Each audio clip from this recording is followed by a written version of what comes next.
go ahead and get started. So, like I said, welcome to our January Outspoken webinar.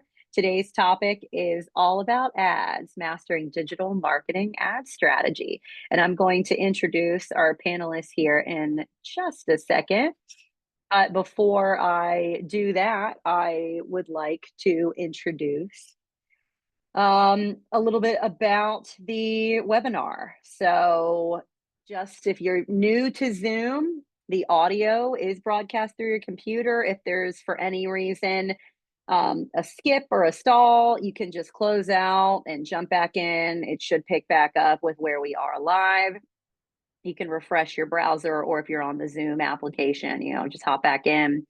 We love your questions and comments, so please feel free to use the chat bar to chat us in any thoughts you have. If you have any questions, there's also a specific Q&A widget. We ask that you be as specific as possible with your question because we're going to be answering all of them at the end during our live Q&A session. So if you have a specific question for Alex or Brady, if you could just type that in so that way we'll know at the end. Oh, and I just said that. We're going to try to get to everybody at the last kind of 10 minutes. So here's our schedule. So we're going through introduction. We'll get into the different types of ads, hear from Alex at Birch Aquarium, and then have time for our panel to answer some questions. All right, so without further ado, I will go ahead and introduce our panel. So I'm going to start with Alex. Alex is the digital marketing and communication specialist at Birch Aquarium, where she connects people to the wonders of the underwater world through storytelling and content creation. In her role, she manages the aquarium's social media, website, and email marketing efforts, as well as crafting compelling stories and content to highlight the aquarium's animals, exhibits, and conservation efforts. In her free time, you'll likely find her exploring the outdoors, either hiking, camping, snorkeling, or simply watching the sunset, which is easy to do out in San Diego. I know it's beautiful. And then we have Abby. She's the director of audience growth for Speak Creative. She has 8 years of expertise in digital marketing strategy with Speak, and she has been a part of building strategies for website builds and audience growth retainers across a wide range of verticals. She collaborates with cross-functional teams to align marketing goals with business objectives. And many of our clients who are currently on the webinar probably are very familiar with her, as they are the duo of Brad and Brady. So I'll introduce Brad first. He has over 20 years of experience in digital marketing with a focus on performance marketing. So Brad's expertise is running campaigns on Google, Bing, and Meta with a deep knowledge of platform optimization to drive conversations and maximize revenue. He's spoken at multiple Google events with a focus on platform knowledge, revenue growth, and data-driven campaign strategies. And then we have Brady. Now, Brady was actually brought into the ad space by Brad 8 years ago, and Brady has now managed accounts as high as 900,000 for a monthly ad spend, and he has a deep understanding of what it takes to drive valuable traffic for businesses. And again, if you are a client of ours, you probably are very familiar with Brad and Brady, as well as they are our paid ad specialists. So thank you all for being here today. Excited to learn more about what y'all have to share. And everybody in the audience, feel free to ask any questions. You've got 4 experts here. I know I'm probably going to learn a lot too, and I'm really excited for what they're going to share. All right, well, before I turn it over to them, I am going to introduce Speak in case we have a couple people on our webinar today who are unfamiliar with us. So we are a full service marketing agency. We work with clients in many different industries, as you can see by some of the logos here on the screen. And we really treat our clients like they are our partners, and we are extensions of their marketing team. So we are a full service agency partner. Here are just few of all of the things that we do for our marketing partners, from video to branding to print to digital, ads, content, blogs, websites, all the things. So we really like to treat our clients like we are just on their marketing staff, making sure that we help them meet their goals. In addition to our traditional marketing services, we also build top-notch websites for organizations that we work with. So we do everything from the design to the build to the hosting. So you name it, we do it. And here are just a few examples of some of the websites we have built for different ones of our clients.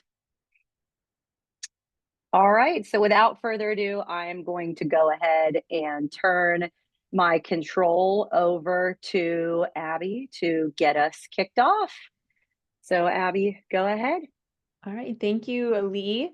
I see some familiar faces in the chat. Cassie from the Bador Center, Jessica. So thank you for joining us today. My goal is to not ramble on too long, so I'm just going to jump right into it. I'm going to cover programmatic advertising, which is new, not to the industry, but for a lot of our clients. And then we're going to briefly look at social media advertising. Kind of the reason there is that could be about 6 webinars in and of itself, just to talk about social ads. Each channel is so different.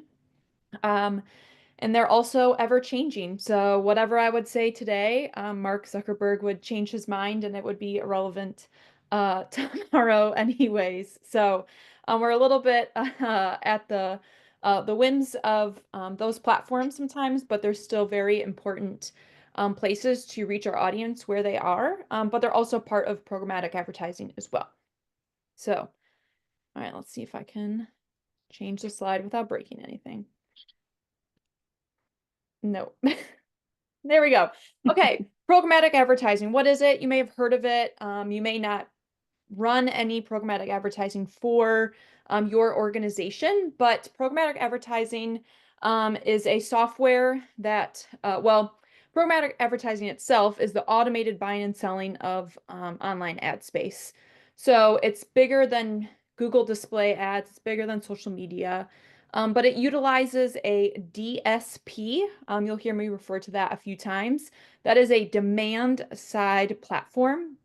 Here at Speak, we utilize StackAdapt and Simplify, which are both DSPs. They've become trusted partners for us. They are very thorough and transparent in their data reporting, and they've been great partners for us so far for a number of organizations that we work with, including Birch Aquarium, who you'll be hearing from later. So what is a DSP? It's a software or like a platform that automates the process of buying ad inventory from publishers. Decades ago, that was buying a spot in the newspaper to run an ad. Now it's a real-time auction that happens while a web page is loading. It's super, super fast. So what programmatic does, it uses data targeting and technology to reach your best customers across the marketplace with a lot of scale. There's billions and billions of impressions that are available through programmatic. It can really do some amazing things for your organization's goals. You can get your ads in some of the top publications across the United States, both locally and nationally. And it's a really powerful system for reaching your target customers. But it's also so powerful because it's incredibly complex. It's a little bit confusing. When we first started utilizing here at Speak, it took a lot of training and reading and webinars and YouTube videos for us to fully understand how it would operate and work for our clients. So basically what programmatic is, it's hundreds of companies that are interlocked and kind of have pipelines to each other, and they're connected together in order to enable advertisers like our clients to reach consumers with some pretty great data. So kind of like the technological side of it, so what's happening behind the scenes is these deals, these ad auctions for programmatic advertising are done in real time using the good old word we hear a lot now, AI, and machine learning to find the best match. So there's two sides to programmatic. There's the demand side, which are advertisers, organizations, and then there's the supply side, who are the publishers that own and hold ad space. So these SSPs, so the supply side, publishers. They put their ad spaces up for auction, and then the advertisers and the publishers connect in the ad exchange. Think of it as more like the stock exchange for ad spots. And then whichever advertiser meets the criteria that are set by the supply side, they win the auction. And this is all happening in real time while a web page is loading. So this is happening like super fast. And that's kind of why it's so complex. So this process is called real-time bidding, or RTB, which happens through the DSP. So do we have enough abbreviations yet? Because that's all I have, but there there are a lot. So where you may see programmatic advertising, there's mobile only programmatic advertising. So everybody just about now has a smart device, so reaching them where they spend a lot of their time. There's addressable advertising solutions, there's CTV, video, display, and the list goes on. But you'll see here that it also includes social media and Google because it's all part of this omni-channel opportunity to reach people where they are. Brad and Brady will talk a little bit more about the Google side of things, and I'll talk a little bit more about social media as well. So let me go here. All right, so what are the benefits of programmatic? We're already running social ads, we're already running Google ads. How many other places do we need to advertise? What are the benefits of running programmatic outside of these two other kind of main digital advertising platforms?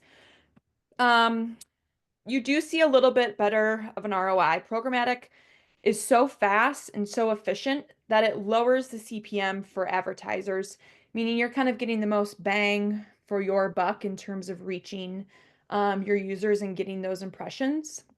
It also has a much wider reach than just limiting yourself to Google/YouTube and social media because it's used on so many platforms. It's in apps, it's on websites, it's audio channels, it's even on out-of-home displays, which are hard to get through social and Google, obviously. So one of the things that I would say is probably like fun about programmatic is that it really allows you to experiment in real time and you can personalize your campaigns almost on the fly. You can make data-driven decisions without just kind of guessing because there is so much data that's available and it's in real time. So, how do you use programmatic to target your goal audience? With programmatic, there's a few different types of targeting and they're not mutually exclusive. You don't just pick like one of these. There's contextual. So, I'm getting ahead of myself here. First, we have our audience and our demographic targeting. This is probably what everyone is the most familiar with. This is where you're using information like age, gender, nationality, things like that. It's what you see when you set up a Facebook ad. It's very standard audience targeting data. Next, we have our contextual or keyword targeting. This kind of targeting means data is used to ensure the right kind of ad is appearing on a relevant site. So like our audience even here, like are they on this particular app or website? Are we meeting them in the right spots during their customer journey?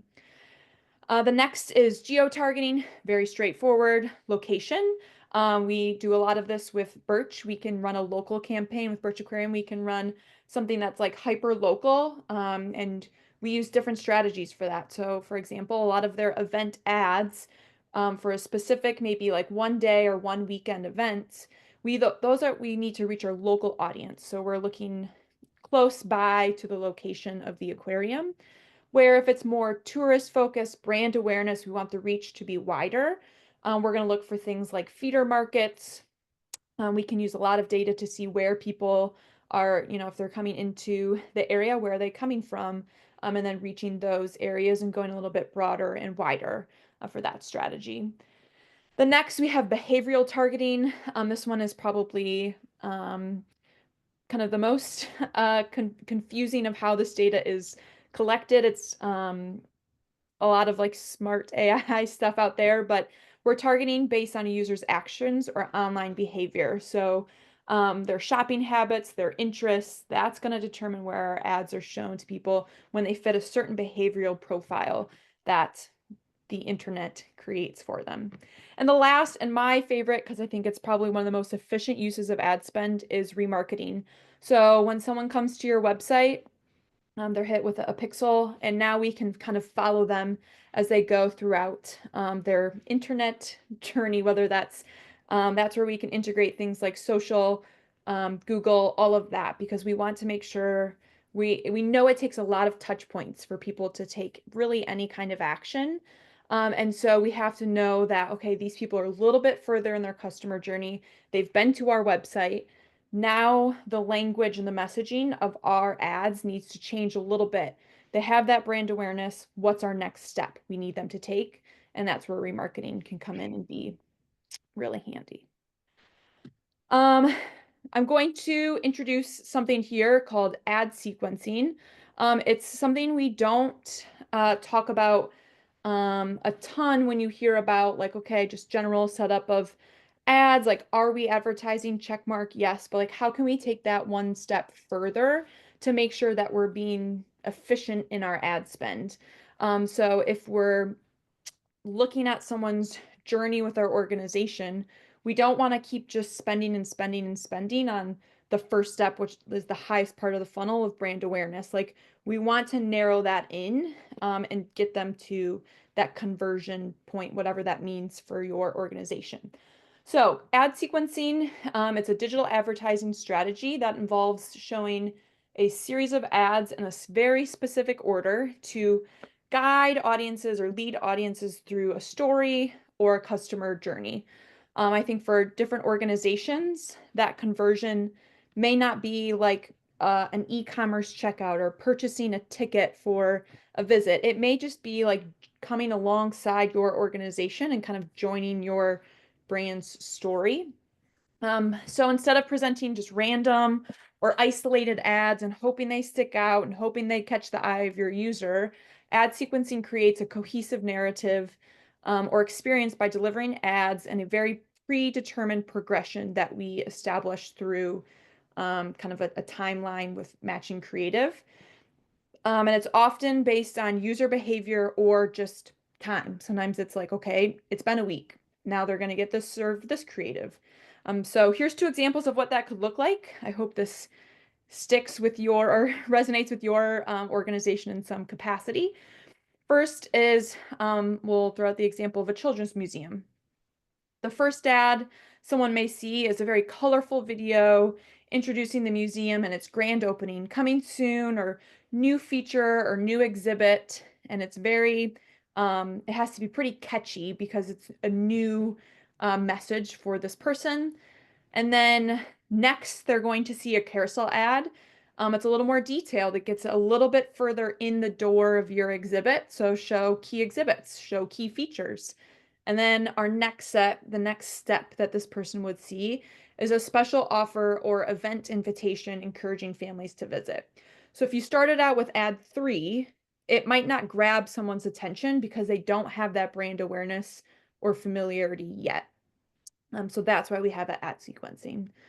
Another example of that, e-commerce, totally different beast sometimes in terms of customer journey, is we would start with just introducing a product with, we've all seen them before, those stereotypical inspiring lifestyle videos, day in my life, something like that, that catches someone's attention. Usually for me, it's someone doing something with a dog, and I probably will buy whatever it is that they are selling.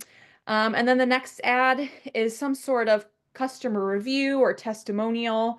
It's coming from like a user generated content perspective that's really showing the benefits of this product.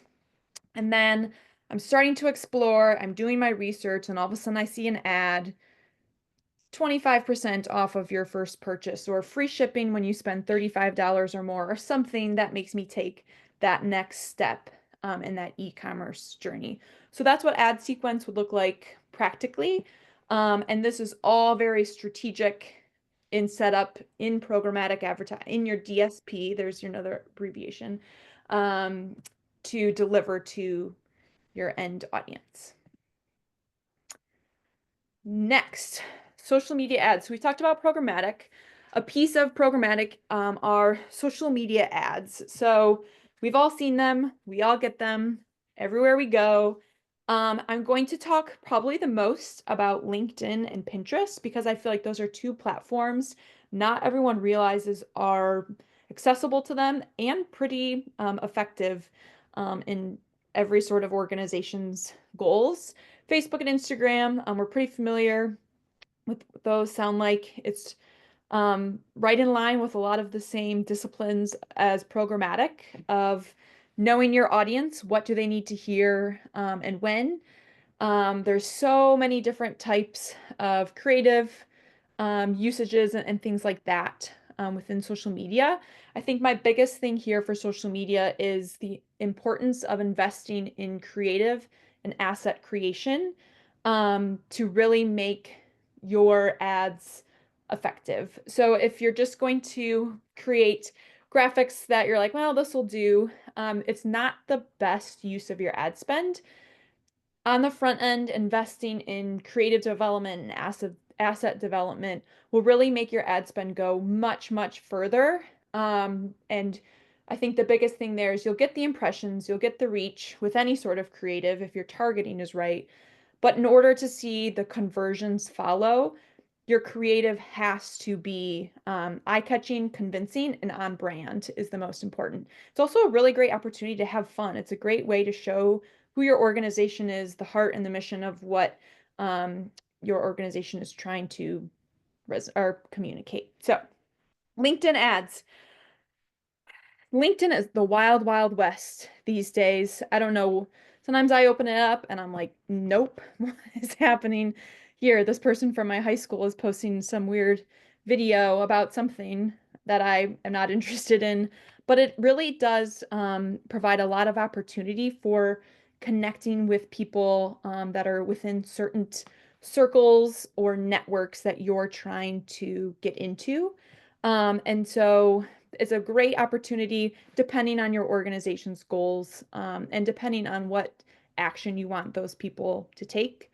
The next, TikTok ads, tons and tons of daily users, fun video content. It really is a highly underutilized platform for a lot of organizations. And it's a little spooky to get into because, like, one day it's here, the next day it's gone, but then 14 hours later, it's back. So it really is a great place to be creative with your brand, have some fun. And it's, in my opinion, very underutilized and underrated. And then last is Pinterest ads. We run this for all sorts of organizations, from nonprofits who are just looking to share resources and get their messaging out there, to attractions who are trying to show up when people are planning vacations or trips or even finding local things to do. Pinterest ads are a great way to connect with kind of a niche audience, but still a very large audience. It doesn't just have to be like home decor or craft ideas. People do so many things with Pinterest. It's more than in, I guess, recipes I'll throw in there too. It is used for travel planning, local planning, all sorts of things. And we've seen a great conversion rate. Not only do we get a lot of reach, but that audience tends to convert much higher than we see on Facebook, Instagram, and other social media platforms. So if you haven't used that yet, you're curious about it, look into it, explore it. It might work for your type of organization. And that's it for programmatic and social. I think I'm going to pass it over to who we call the PPC bros, Brad. Yes, I will give Brad, you wanted control, right? Yeah, that's fine. Could you guys hear me? Awesome. Yep, we can hear you just fine. And you should Hello, have happy control of the Wednesday. slides. Yes. Perfect. Thanks, Thanks, Abby. Abby. I am one of the PPC bros out of two of us. So thanks, Abby. That was excellent. Very informative. So we're going to talk PPC, which is a little bit different than programmatic. And I don't know why the slide. There you go. Maybe. Nope. Is the slide changing? No. It is not, but I'll change it There for we you. go. Perfect. Thank you. So let's stick with some acronyms and have fun. So PPC, right? So everybody's heard the term PPC. Obviously, it's just an acronym. It's short for paid marketing, right? So it's pay per click because it's exactly what it sounds like. You know, a lot of people always think you do paid marketing and PPC and you're paying when your ad shows up and you don't know if people are going to click on it, but it's actually not how it works. It's actually the polar opposite. So paid search is performance based from a click basis. So you only pay when someone actually clicks on your ad, meaning if you have 1 million impressions on the Google screen on the paid side, but nobody clicks on it, it doesn't really reduce anything from the piggy bank. So it's only when someone actually clicks.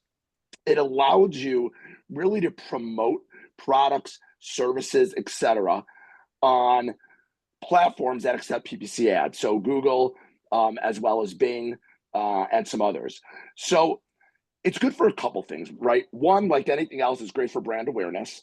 You can run brand campaigns. It's just great for getting the brand out, for visibility. And you're really bidding on a keyword basis, which is triggered by the consumer. If you're B2B, it's triggered by the other business. So that's the biggest selling point, I think, when it comes to PPC that people really like.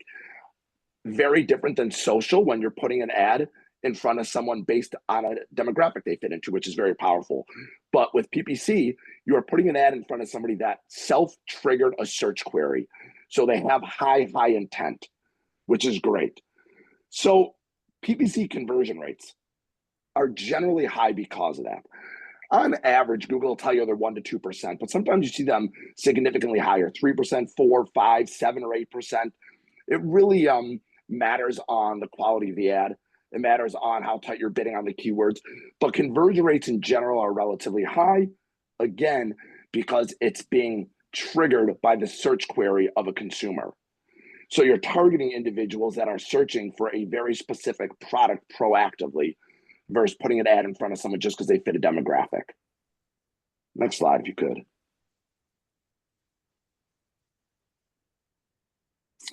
So the benefits of using PPC marketing for business, there are a lot more than 5, but these are critical ones for a business. So one, performance-based models we talked about. You're paying on a click basis, but more important, we optimize against performance.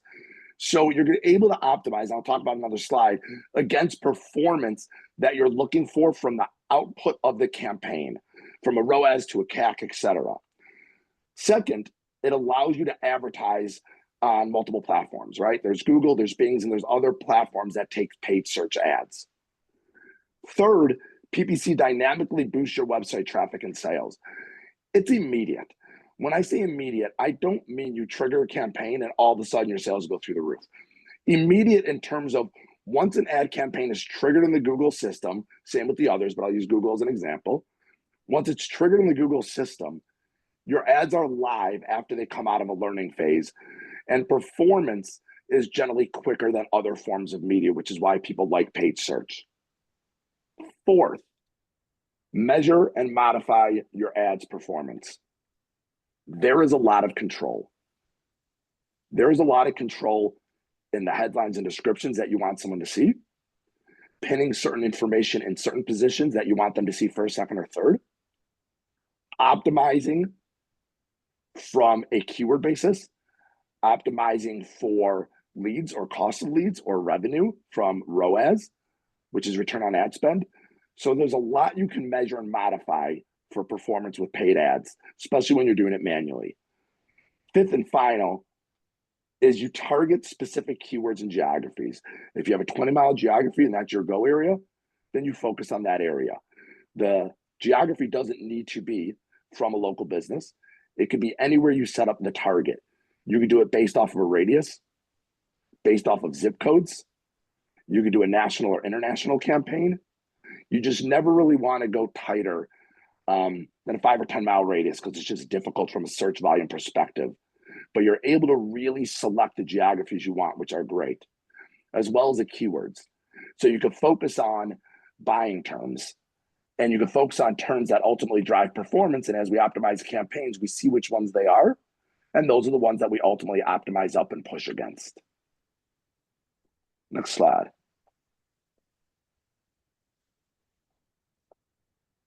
So optimization opportunities, what I had mentioned before.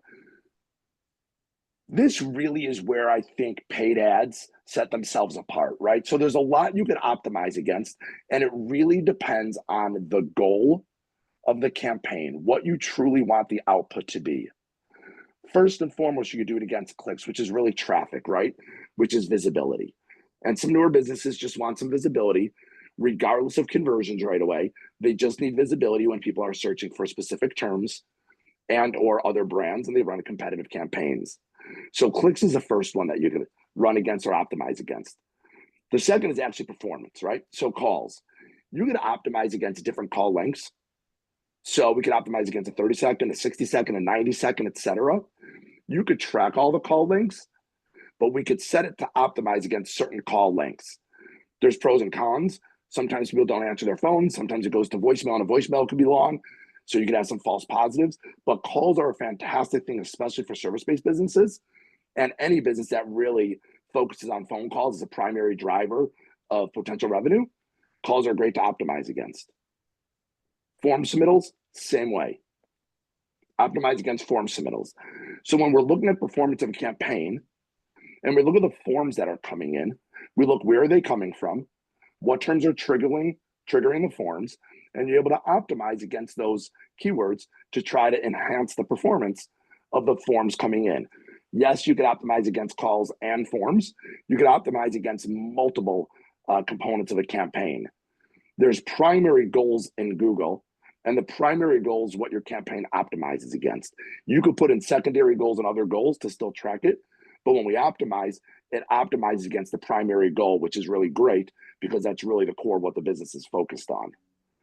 Going a little deeper, you could focus on CAC, which is really a cost of conversion. So there's multiple ways to look at this. Once you understand what a cost of conversion is, we could test different conversion costs in a system. We could try to lower conversion cost of CAC and see how much traffic there is against that to see if it still performs at the desired number. Sometimes you want to increase how much you're willing to pay for a conversion, because if it's too low what you put in the system, you're missing conversions. And a business could still stomach conversions at a certain cost, but you may not be getting them.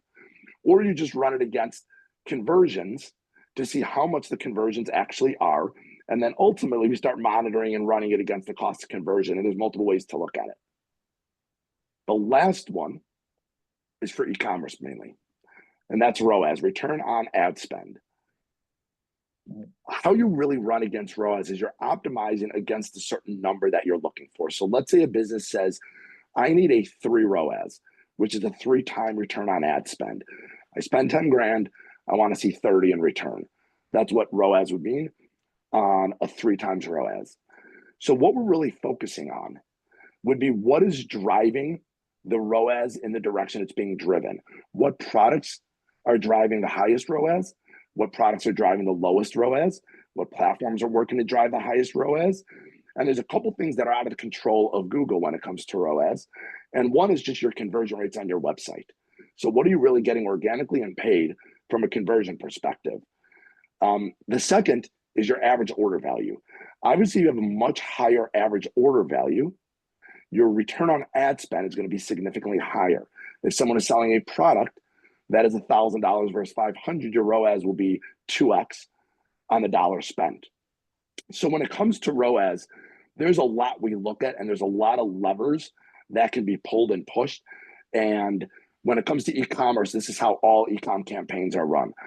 Occasionally, you may see an e-com campaign that is run against cost of conversion, only because there's a lot of repeatability in the purchase of that product. So they're more concerned about just getting a cost of conversion at a certain level, knowing they're going to have repeat business on that consumer. So that would really be the only time that we generally will run an e-com campaign against anything other than ROAS. Next slide, please.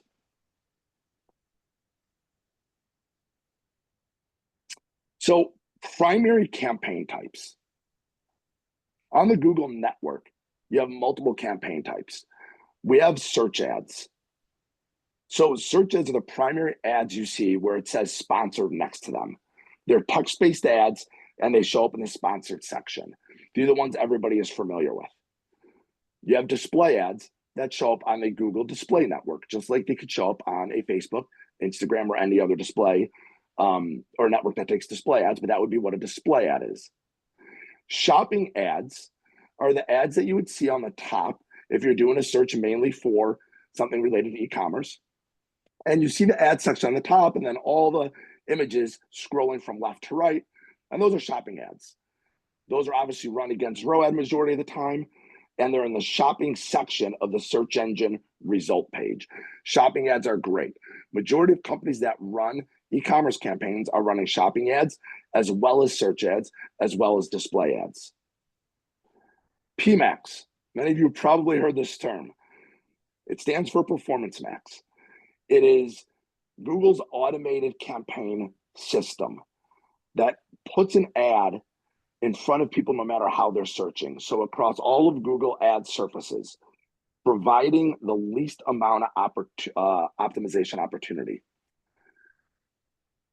When Google created PMax, they said, we're going to create something that you could just place your ads in, and we are then going to take it from there. And it's just going to optimize against whatever we want it to optimize against, which is a little bit difficult, and they don't give you very much control at all, which is why sometimes when you do it, you just do a certain budget at it, and you run that budget separate of anything else. And then the last is just LSAs, local service ads. Only certain sections have them.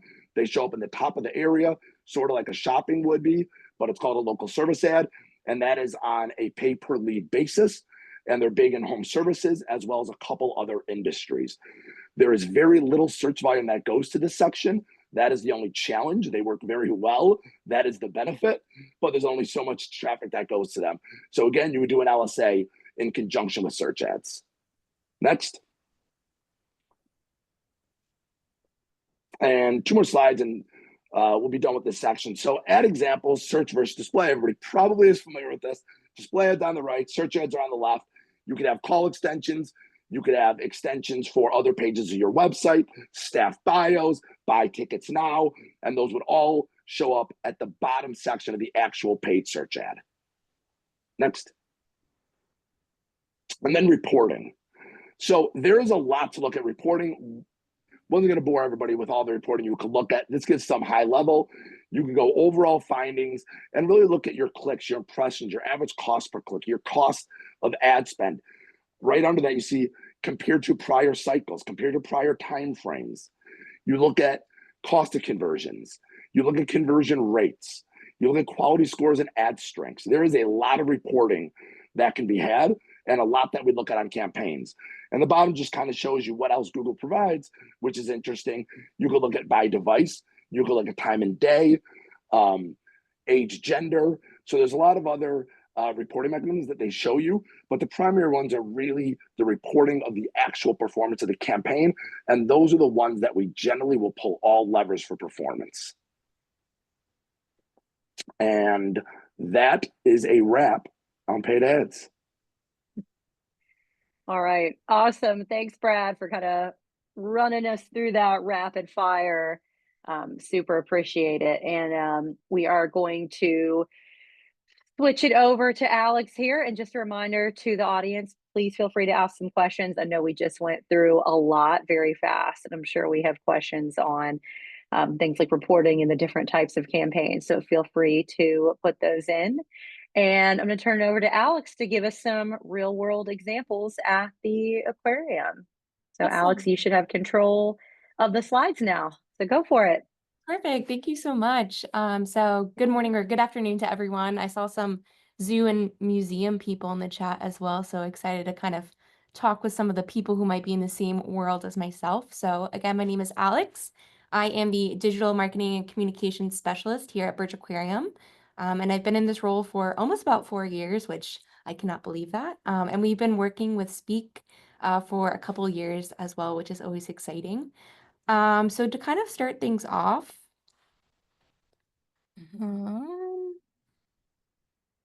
perfect, here we go. So you can kind of get an understanding as to why we create the ads that we do. I just wanted to kind of give a brief overview about Birch Aquarium. So if you didn't know, Birch Aquarium is located in La Jolla, California, so like San Diego area.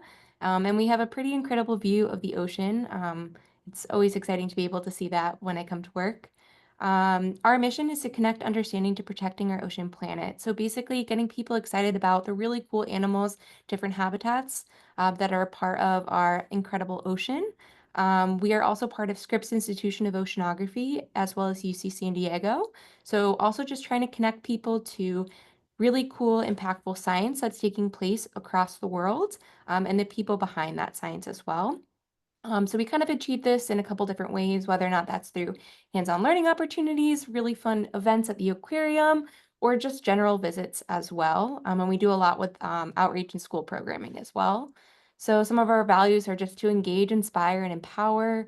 We're all about community and collaboration, innovation and play, because who doesn't want to have fun while they're learning about things, as well as sustainability and ocean conservation. So when it comes to how we're thinking about creating ads and drawing attention to the aquarium, we really, really try to infuse our brand and our voice into every single ad that we're creating. So I'll be showing a couple different examples of that as well, but kind of in particular, when it comes to our voice at the aquarium, we really want to make sure that we're having a playful, educational, and fun approach. We love trying to incorporate different fun facts, witty headers, and I also love a well-placed pun as well. So basically trying to get people super engaged and be like, wow, that looks really cool. I want to visit there. I want to learn more. I think Abby was talking about it a little bit earlier. But we really also try to really hone in on our photography, videography, our images, our content, everything like that. We want to make sure that it's really strong and that it represents our animals, our exhibits, us at the aquarium. So I cannot recommend that enough. Really taking the time to kind of finding that place, finding that money to be able to spend within your organization to really invest in the people behind that content, because I think that's really important as well.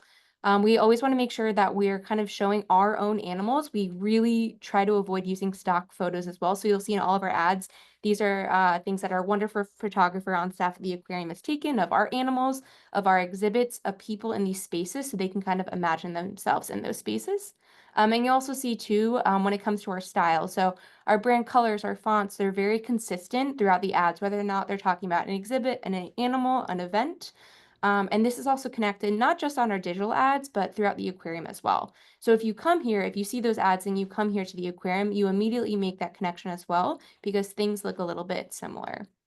So to kind of give some different examples, and like I said, we are an aquarium, so we always want to focus on our marine life. But these are kind of some examples of some different general ad sets. So again, these are all photos of animals that we have here at the aquarium.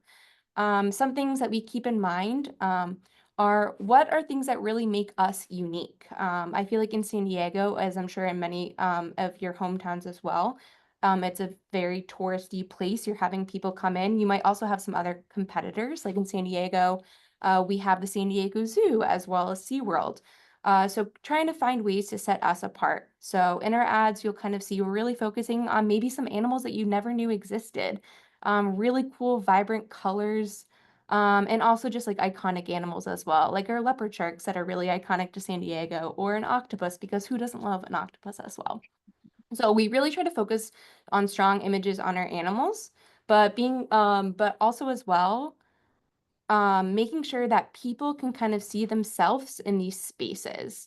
So obviously, because we are an aquarium, we attract a lot more families for younger ones. You'll see we try to get a lot of kiddos in our shots, really interacting with the places. So when people are looking at these ads, they can be like, oh, wow, I can come here and I can get up close and personal with a sea turtle or with a lot of different fish or some jellies.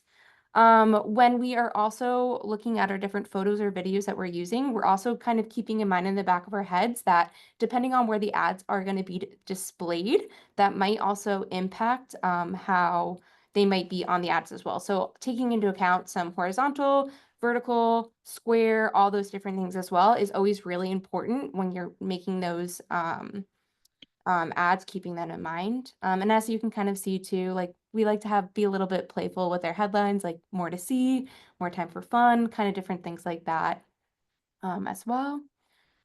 Another one that I wanted to highlight, so finding ways to kind of point out really unique things within your space as well. So as I said earlier, because we are not the only aquarium or zoo in town, we do have some competitors at San Diego Zoo or SeaWorld, which are both incredible places. Those two places have penguins as well. So when we're kind of trying to think of new ad sets, so people aren't necessarily tired of seeing the same things over again, we like to try to find unique ways to kind of spotlight some of our different animals. So for example, here at the aquarium, we have a species called little blue penguins, which are not only the world's smallest species of penguins, they're also the only type of penguins that have this like really cool blue coloration to them. So already that's two really unique things that you can focus on when you're talking about ads. So for us, when we were trying to think of ways of like, oh, how can we get people into our doors, showing them how cool they are, we immediately were like, oh, cool. When people think of things, like they might be able to think of how small they are. So by going with taglines like meet the world's smallest penguins, anything like that, it's just another way that you can not only visually show that, but it's also really catchy for headlines or any things like that that you might be focusing on, maybe the more text heavy ad, etc. And then it's also always important to kind of think of just like video content, video ads as well. So I'll kind of see if these can play. No, they're not all loading, but kind of just showing your things in different spaces. So showing our penguins swimming that they're moving, it's always doing well, especially from a social media perspective. Having that video content, like some of the other people on the panel are saying, is really important because it's super engaging. We have some special events here at the aquarium. For example, one is called Oceans at Night, which is a 21 plus event. So sometimes we're able to kind of utilize some of the different content that we're sharing on social media as well for these different ads, finding new audience, everything like that. And then just different exhibits, well, kind of showcasing all the little different parts of the aquarium. So this was an exhibit that we had briefly called Holdfast, and we had really cool like cyanotype, like printed giant kelp and fish prints and everything on there. So just finding really creative ways that you can really visually show off the cool, unique things that are taking place wherever your organization is. And ooh, now they're all playing.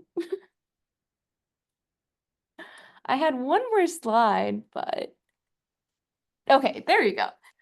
So basically just to kind of wrap things up, so ways that we here at the aquarium have really seen how digital advertisement has helped us. It's really helped us increase our aquarium awareness, kind of sharing our stories with a broader audience, both near and far, people who are locals that might have never known that there was an aquarium in their backyards, to people who might be coming to visit on spring break or anything like that. It really helps us reach new audiences, especially if we are wanting to do a targeted campaign. Like, for example, when we were introducing this 21 plus event to the aquarium, trying to find a new audience, a little bit more of like a young adult crowd, or maybe we have a more family friendly specific event taking place, like finding ways that we can really use these ads to find the right people that we want to be bringing into our doors for that specific event or anything like that.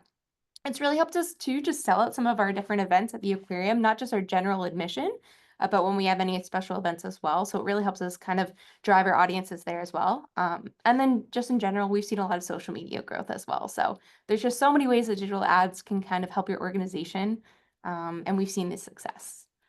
So yeah, that's all I have. All right. Well, thanks so much, Alex, for sharing. I love seeing all those pretty ads. They're just amazing. Definitely would make me stop for sure as I was scrolling. So we did have a few questions come in from our audience. So I'm going to go ahead and pose them to y'all because I want to be sensitive of our time. We have about 5 minutes left. And everybody else, if you haven't sent a question in yet, please feel free to do so because we have time for a few. So my first question that came in here says, if I have limited budget for advertising, how could Speak help me determine what is the best way to allocate my resources? So I'm thinking we start with Abby on this one, and Alex might be able to chime in on how we assist with that. So Abby, go ahead. Yeah, so Cassie from the Fedora Center just somewhat answered that. But there are a number of opportunities to one, be most efficient with your ad spend, but two, a lot of organizations that are 501c3 nonprofits are they are, what's the word I'm looking for? Eligible for the Google Ad Grant. So that's up to $10,000 a month in ad spend credited by Google. There are stipulations to it, and it's not the most, it doesn't perform better than paid ads, unfortunately, but it's still a great tool. Birch Aquarium is a recipient of that, and we run it for quite a few of our clients. So if you are a 501c3 nonprofit and not utilizing that, I'd highly recommend it. Another, if you are not eligible for something like that, is start where your audience is and invest in the platforms that are going to have the highest return on investment. So if you know you have a Facebook heavy audience already, invest in advertising on Facebook. If you know your audience is heavy into video, look at YouTube. If for e-commerce, look at shopping ads. I think I mentioned this is retargeting is always a really great way to make the most efficient use of your ad spend because you're interacting and reaching people with who've already been to your website. Good stuff. Alex, do you have anything to add there? Oh, she might be frozen. She's frozen.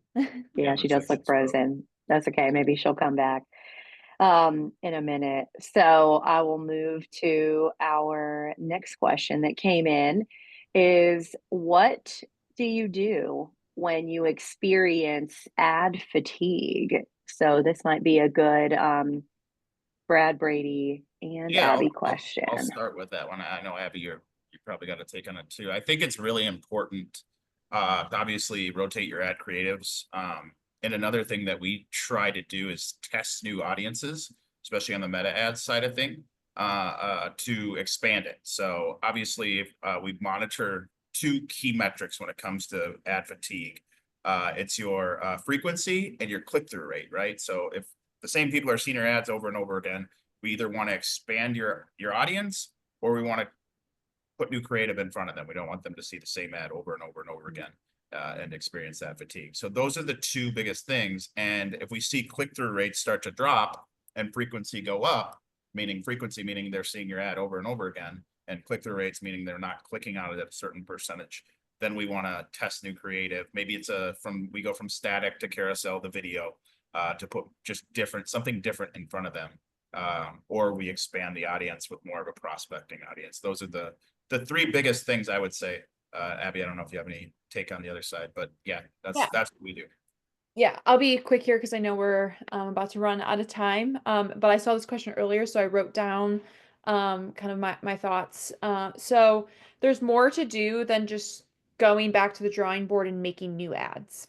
You can adjust your targeting, you can optimize your ad frequency, but also maybe look at like just exploring a whole new ad format. So if you've only been running graphics, static graphics, instead of going and making another set of those, explore HTML5 ads. Those are very, they really jump out of the page. They're not videos, they're not static.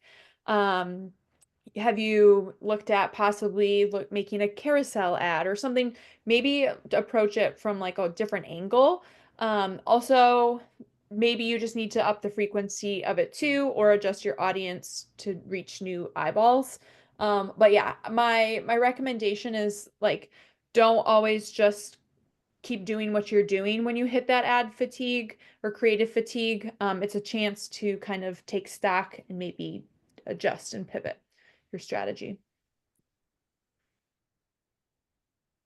Awesome. Alex, we do have a question for you.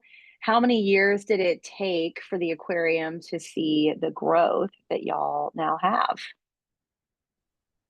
I guess there's so many different ways to kind of look at it. I would say one of the times that we really started seeing having growth was when we opened up one of our new exhibits, which was our Little Blue Penguin exhibit about 2-3 years ago. And that's really when we started investing and kind of changing our mindset as to how we were approaching digital ads. That's really when we were starting to think about, okay, we're opening this brand new exhibit. What makes it really unique? What are the different assets that we need to have to do this? What are the audiences that we want coming into this board? And that's how when we were able to then answer those questions of like, okay, what does our budget need to be in this? What do we need to be focusing on for this month? What do we need to be focusing on maybe 3 months out, 2 months out? So I think um, that question can always, the timeline can always vary based on different organizations. But I think that was when we started switching our mindset and really thinking about how can we be the most impactful way of approaching, especially our digital ads. That's when we started to kind of see more attendance, more events selling out, and just more growth on social media as well. Awesome. I'm going to have one last question before we sign off here, and I'm going to pose this one to Abby. Do you have any tips for promoting new or special events for members? Would PPC ads be best, or is there another approach that's more targeted? Yeah, so if you're looking to target your members or maybe a customer list that you have, so you're not reaching a new audience, there's a couple best practices there with programmatic. You can sometimes target lists depending on some of the privacy rules and laws of that. Same thing with other platforms, but my recommendation there is um, just target your audience maybe on social, so people who've already engaged with you. But if it's your members and you have a member list, email marketing is a great tool to get in those people's inboxes and reach them. So if it's a specific event, getting it on social, boosting it to your existing followers, which is probably going to include your members. So you're not trying to reach your net too wide. You're just trying to show up on people's feeds as a business page, which is a fun battle sometimes. And then same thing, email marketing, which isn't paid. It doesn't, you're not putting any ad spend behind it, but it does take resources to create that content and set it up. And then probably pass play too. Yes, that's a good thing to bring up. One of our services we have at Speak is PassPlay, which is our kind of visitor and member engagement platform, which includes digital membership cards, a mobile app, as a scavenger hunt and rewards program. So if you're curious about that, definitely feel free to reach out, because I would agree, probably another good thing to do. All right. Well, we are just going to go straight into our thank yous. Thank you, everybody, so much for coming to our webinar today. Thank you to our 4 stellar panelists. If you want to check out any more resources we have on some of these topics, we have some tip sheets and white papers.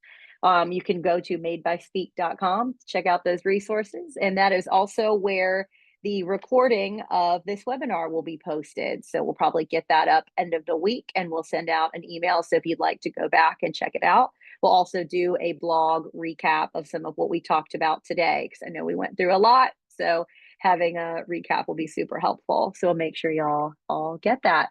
So again, thank you so much, everybody, for attending today. If you would like to be a panelist on a future webinar, send me an email. We're always looking for great panelists like these 4. And a big special thanks to Alex from Birch Aquarium for joining us and sharing some of her expertise with us. So we'll see you all at the next one, which will be end of March. Have a good rest of your afternoon.